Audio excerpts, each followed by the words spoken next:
I'm being guided to tell you that it's okay to hold your head high. Um, some of us carry this wound when we're kids. We're like this bright, joyful thing because God created us that way. And the people around us might have not understood that that was okay or that that was even safe. And they might have tried to suggest to you that you hold your head down and submit to them because they were torn down so bad. Like a dog or a horse, they were broken. And so, you today, I'm encouraging us to help clean as an act of service because we need clean energy from all of us. And that means we have to shine our in our wealth of radiance, if that means anything. Um, there's this negative thing called arrogance that we're afraid of looking like. That is the worst pitfall. It's something I'm working on. It's very clear to me where my heart work is, what I need to do for my heart work, because we're supposed to be speaking from the heart. Um, this is in the shape of a thyroid gland. If anybody knows about the thyroid, it's the blue color though, and blue, a healthy. We're supposed to visualize a cool blue um, to help cool our communication, calm, cool, and collected emotionally, as to not excite and trigger any combative reactivity from those around us. That is very wise at this time to be cool, cool with your words. Um, Cool Hand Luke, one of my dad's favorite movies. Uh, that was for someone, or it was for no one, and I just mentioned it. This is just that I just go with it and I rap and I flow because um, I trust everything to sync up and line up with the timing. I trust the people that will need to hear these words that I have, this medicine I have, this good energy that I have to offer. I trust that it will meet the right people. I trust there will be people who need my energy, and I'm gonna put it out there. And I encourage you to put yours out there. If you've always been the therapist of your family, and they have you in like a scapegoated position. I'm being called to talk about these goats I just learned about in Italy that literally walk up a wall of a dam because they have to survive. There's this salt up there that helps them with their calcium intake, and if they don't get that salt, they'll die, supposedly. But they literally walk up almost a perfect vertical angle to get up this wall, this dam, hundreds of feet in the air. It's in Italy. You can look it up. It's very interesting. Um, and it said that the mother, the baby, the mother and daughter goat the daughter goat will follow the mother goat. And I've been a scapegoat of my family, and I'm learning to become one of those wall scaling goats instead, because I have to show my daughter how to survive in this world. And if I don't, um, you know what a scapegoat is, right? I don't want to speak on the dark side of what a scapegoat is. The bright side of a scapegoat is they always get out. They always find a way out. And we're gonna focus on that. They always find a way. You just can't keep them in the cage. And then we're being encouraged right now to learn how to walk up the walls that are put in front of us. There are no more mountains anymore. But sometimes there's walls that people might,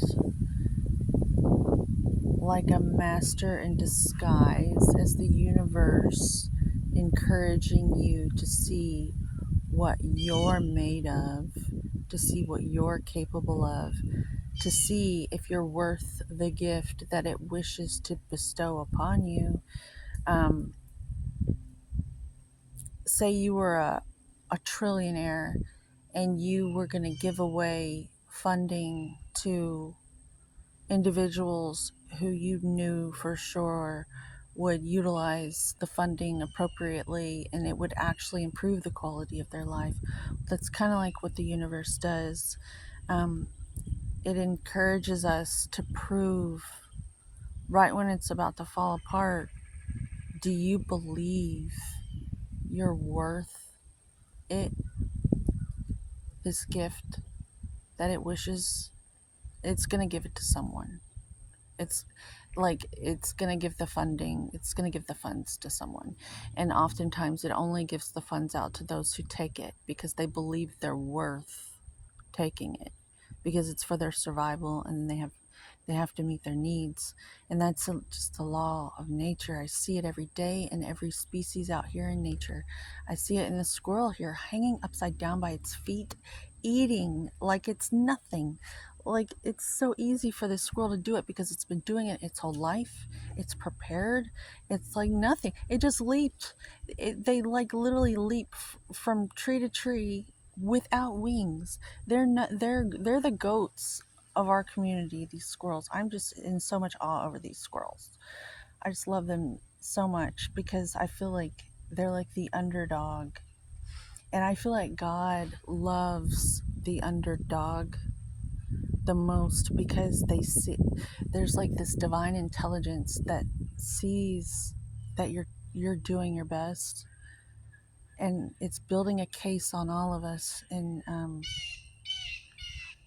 confirmation to me, because that's blue jay, and blue jay means family, and we're all one big family, and whoever inherits that championship ring is gonna be the one that deserves it.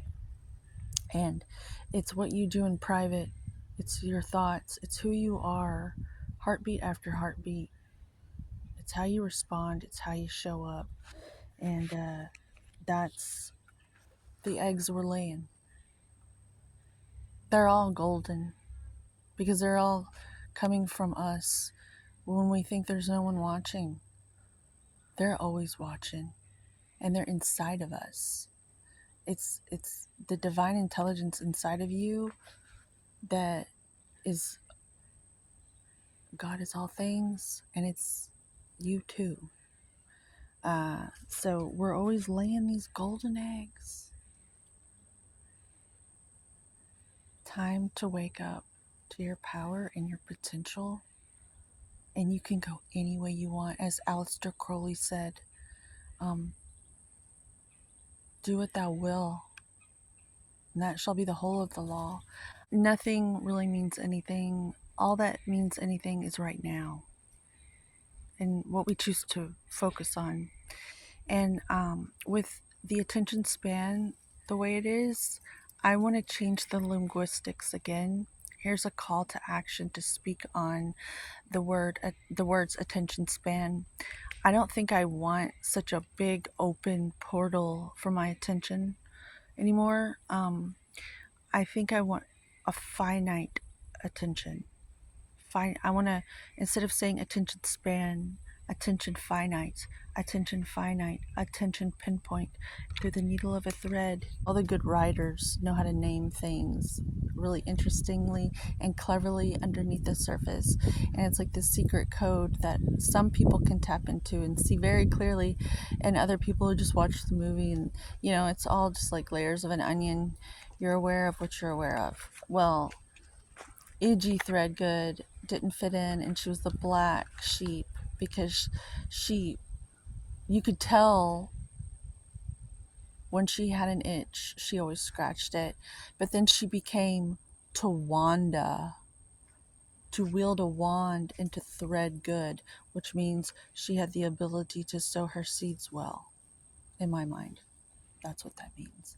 And at the end, if you've seen Fried Green Tomatoes, one of the best films ever, one of our favorites in our lifetime. um, it's just these names. You start to wake up to the code of the linguistics of the movies. And my name's Kelsey, and I have watched a lot of movies. I was a latchkey kid, and I was sat in front of a VCR because that's just what it was. But I'm focusing my attention off of all that now, and I'm waking up from it, as we all are, and we're all realizing a whole new world. And that industry is perhaps transitioning into morphing into something else. And I would encourage you to take your power back and to create your own space with joy, your own attention span. And if you're going to influence, really take time to think about it. I'm probably going to continue morphing this channel into something quite wonderful because I want to feel good about my contribution to the charity donation tray of attention span. We might not be able to give it up watching things. So if we could just sort of transition smoothly into lovely entertainment that builds each other up. And I just foresee just like this high speed perception change to where we're all like seeing content like this, and each one of us is like picking it up and like running with it, like those Olympic athletes I just saw in a short, passing the baton. Like you might get one little sentence, one little word from this video, and it'll just spark this huge thing within you, and then you create something that sparks. It's like these pistons in this engine. And I see how fast we're becoming self-aware and making improvements in the collective group, in the group species maturity consciousness. I hope this made sense. I'm just basically wrapping it out like prophetic word. They used to, in the oracles of Delphi, they used to have priests that would sit there and get all this stuff and then tell the people, because it kind of, I would imagine, was a little bit like this. And it was good stuff, but only those enlightened eyes and ears could understand how fast it was coming out of these women and men. But, traditionally it was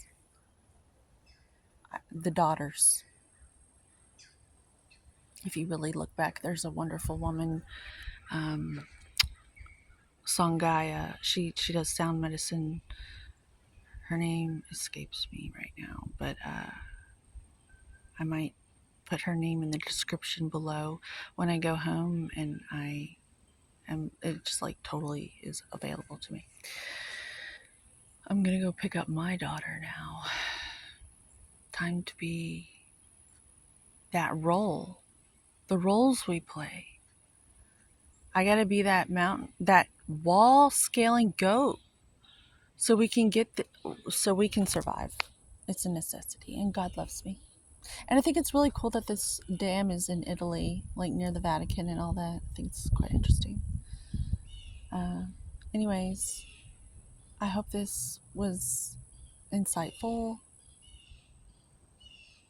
and helps someone in my human family.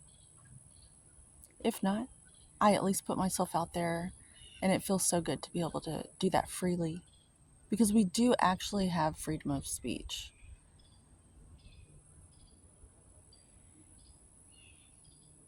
So let's get good at what we say, so we can, honor that gift. Happy day to you. Homeostasis to you. Homeostasis to me. The mama bear and mama goat. Ball scaling goat. This has gone on long enough. Homeostasis to you, homeostasis to me, and together we'll all have the vitality needs met. Have a good one.